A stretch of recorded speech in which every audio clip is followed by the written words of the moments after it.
I think the problem with Peninsula in the past has been they've kind of fallen down on the promises. They've kind of over-promised and under-delivered. I think new management has kind of wound that back, and now we're getting to the stage where they're under-promising and they may be starting to over-deliver a little bit.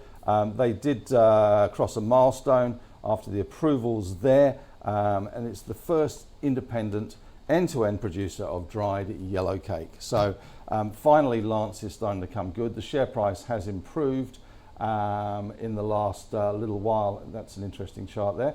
But yes, so I think generally when you look at the huge data center business that's being developed in the US, it's going to need power. We know it's going to need power, huge amounts of power.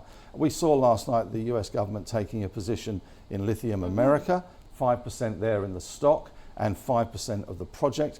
They're clearly going to do more of these kind of deals. Peninsula Energy could fall into that basket. So I think, you know, for a speculative buy, this one would fall into that basket. It's, you know, production is underway.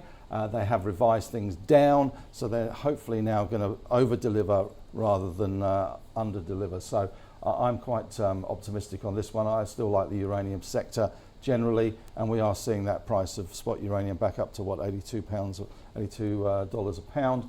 So I think there's more upside to come in this one. Buy. Okay. Specky buy. Andrew, is it just too small, too specky for you?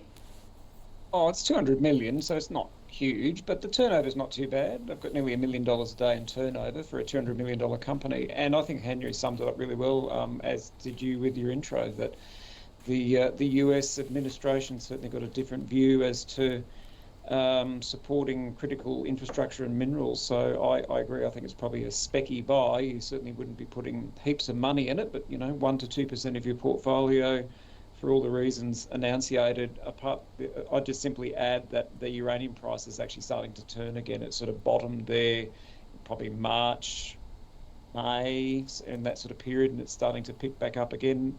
So no, I think it's a punt, Nadine. It's a little punt. It's a buy.